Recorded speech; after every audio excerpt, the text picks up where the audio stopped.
They didn't even try to hide it. One of the airmen pointed laughingly at the fuel truck parked rows behind the jets. Another pretended to wipe an imaginary canopy, mock serious, but dripping with derision. Someone even tossed her a cleaning rag, as if to say, maybe polishing was more her speed. They expected her to snap, to protest, but she didn't. Instead, she carried on. In just 10 minutes, all of them would be frozen in place, utterly speechless, as she taxied an F-35, the same jet they'd told her she wasn't allowed to touch. And oh salute. No grin, no grandstanding, just pure, unshakable competence. If you've ever seen someone answer disrespect with precision and sheer skill type, she flew, not cleaned. Her name was Staff Sergeant Elise Grant, 35 years old, flight qualified. She'd logged more simulator hours than most of those men had in real cockpits. She could strip down an F-35's avionics blindfolded, reconstruct its turbine engine from memory, and calculate fuel loads in her head faster than the base's automated systems ever could. But officially, she was still ground crew, the assigned refueler, towing vehicles, and doing pre-flight inspections. The problem wasn't Elise's ability. Everyone knew she could fly it. The problem was one man, Colonel Harrison, the base commander. In his mind, aircraft crew chief was as far as any woman ought to go. His performance reviews of her over the past 3 years, all polite jargon. Professional, yes, but also a carefully veiled form of exclusion. He'd found minor faults, questioning her readiness, subtly reminding everyone of her place. That Tuesday morning started like any other. The Nevada sun was already searing at a.m., turning the tarmac into a living mirage. But something was different in Elise's stride. She walked onto the flight line with a determined focus that surprised even her. Every piece of her gear regulation perfect, helmet tucked under her arm, utility belt fastened squarely, equipment in place down to the smallest detail. She didn't explain. She didn't pause. She didn't ask for permission. And as she passed the line, the mockery began. Technical Sergeant Mike Rodriguez whistled low and waved toward the fuel truck. "Hey, Grant, your ride's over there." Airman First Class Danny Torres held up a filthy maintenance rag. "Don't forget the wingtips when you're done." And from behind a supply crate, someone yelled at top volume, May she thinks it's bring your daughter to work day." The laughter that followed wasn't friendly, it was cold, mocking, calculated to sting.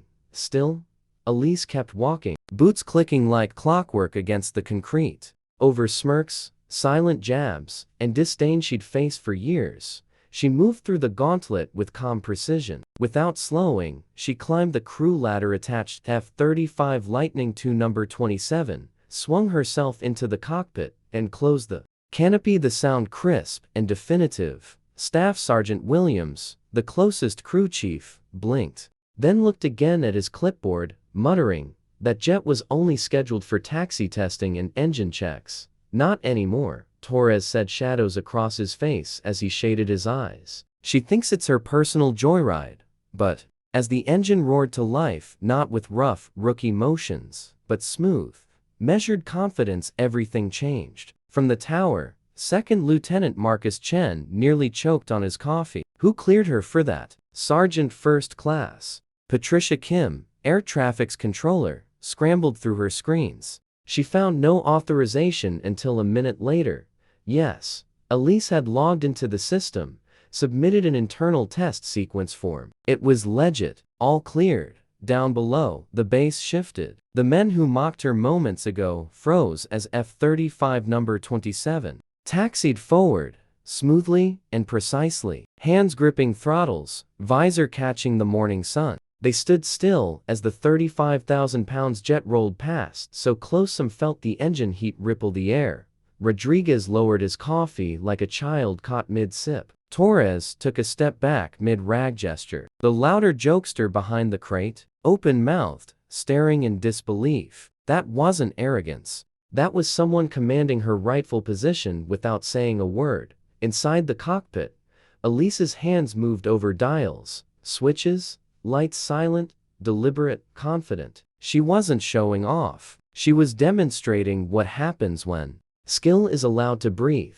Then she taxied back, executed a textbook pivot, and returned to the hangar. No glances, no cues, just business as usual. She did her job. Back in the operations center, Colonel Harrison stormed in, red-faced, furious. "Who authorized Grant in that jet?" he demanded, voice tight. SFC Martinez clicked through logs. "Sir, Form 76X was filed and approved Thursday at 1347. You signed it yourself, sir." He squinted. She had followed every part of procedure. Martinez scrolled further. Clause 8B of the rotational training protocol: if no qualified flight crew volunteers within 48 hours, the assigned backup takes it.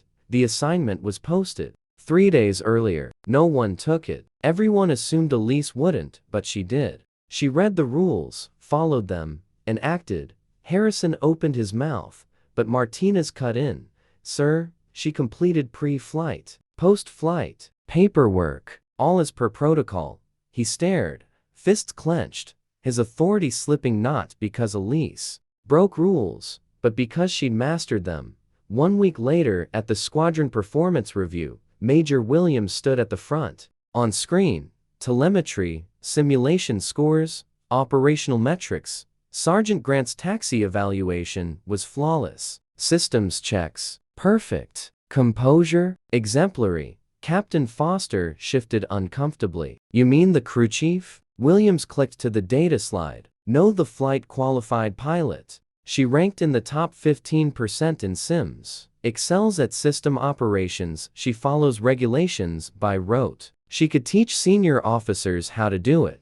Rodriguez stared at his hands. The joke had lost its punch. Lieutenant Colonel Chen asked, "What's her next status?" Williams paused. "That depends on Colonel Harrison's recommendation, but based on demonstrated skill, she absolutely deserves consideration for active flight rotation." Word spread fast. She actually taxied the F-35? Qualified pilot? Logged more hours than actual pilots? That morning changed everything. No more pointed fingers. No more fuel truck jokes. When her name showed up for aircraft inspections, the comments were technical, respectful, about competence, not gender.